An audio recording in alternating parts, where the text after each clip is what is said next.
Have you ever been in your car listening to the radio and your favorite song comes on? You've heard it a million times, you know all the words, and you can't help but sing along. And the next thing you know, the whole day goes by and it's still in your head. Well, today I'm going to be discussing a few reasons for why that song stuck in your head, what makes a good pop song, and why they're always so catchy. So, a good pop song is something that is familiar with you. It's easy to listen to, it sticks with you, and you don't have to work hard to really enjoy it. And there are a few reasons for this. The first thing is that they typically have a familiar chord progression. Most popular music of the past several decades uses a very similar chord progression. They use the same four chords, the 1, 4, 5, and 6 chords. They typically use them in two different ways. Here's the first one.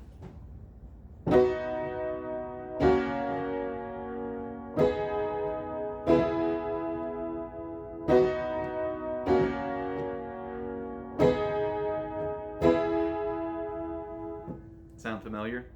You could take just about any song and stick it on top of that right there. If it doesn't work, you might try this way.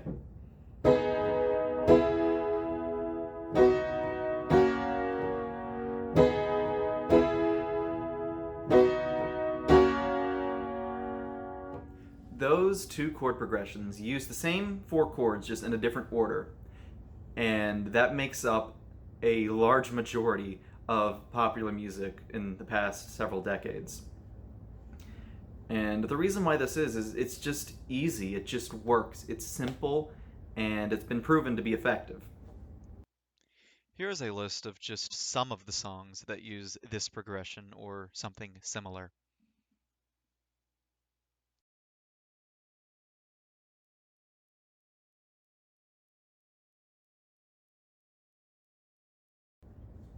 The next big thing that makes music so popular is that it has lots of repeated lyrics. Now, this makes it more familiar to you because you want to be able to just feel like you know the song and it's your song, and it makes it easier to sing along with. There was a study done where they took the lyrics from popular music on the top charts and they ran them through a compression algorithm. And the idea is that the more repeated lyrics, the more the lyrics will be able to compress. And here are a few charts showing that music over the years has gotten more and more compressible. There's more and more repeated lyrics, including the songs on the very top of the charts. This chart shows the compressibility of various types of music, including Sia's Cheap Thrills, way at the top. This chart shows that popular music has been getting more repetitive over the years, especially within the top charting songs. Now, my final element is that they have a similar sound of other music of the same time, but they have something about them, a distinct flair that makes them stick out. You know how when you're listening to a song, you can tell, oh, that sounds like it's from the 70s or the 80s, or it just sounds like a 90s song? Well, that's not a coincidence. Like I said, music of the same era tends to sound very similar to one another. There was another study where they had a computer listen to lots of different music from the top charts, and they assigned them different values based on what they heard. And one of the values was similarity. And the top performing songs on the charts had a similarity rating of about 0.75. And so they were very similar to other songs at the time, but they were not exactly the same. They were still distinct in their own way. And one of the artists that was really good at this apparently is Adele.